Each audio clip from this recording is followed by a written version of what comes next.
Right now, we need to install the tools that we need, like Node.js, MongoDB, RoboMongo.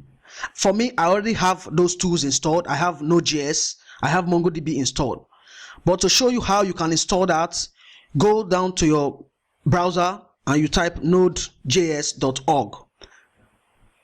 So right here on this page, you can just go through this, and here you can see the download for your specific OS. For me, it's Windows 64.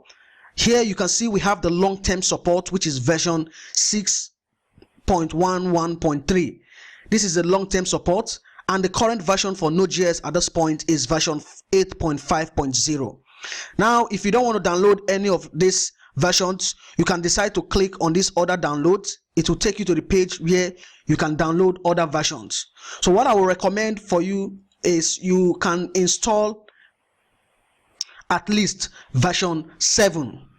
So I will recommend that you install at least a version that is greater than 6.9, that is from version 7 upward. So once you have that, it's okay, and it will likely come with npm version maybe from 5.0 and upward.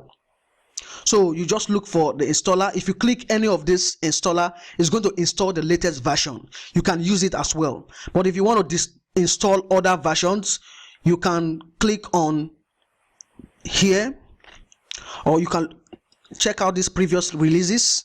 So here you can see the other versions of Node.js already released. You can look for any version you want. So I'll suggest you try from version 7.0 upward. So you just click and download that version and install. It's going to install npm as well. So once you have Node.js installed, the next thing is MongoDB. So we need to install MongoDB. So we search for MongoDB. Here we can see the download center, so you click on it, and I will suggest you download MongoDB version 3.4, not anything less. Don't install version 3.2. If you have version 3.2, I will suggest you update or upgrade to version 3.4.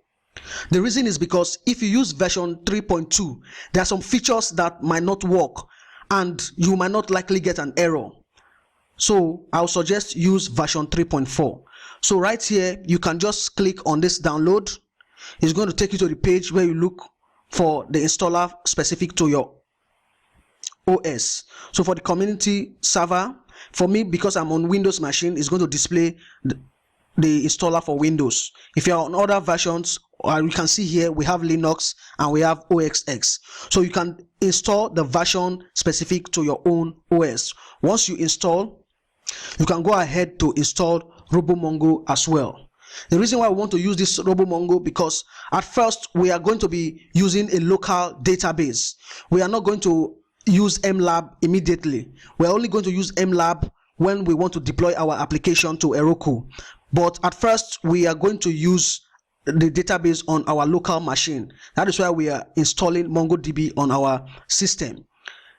Install RoboMongo. This will allow us to access the database, access the different collections and documents on our local machine.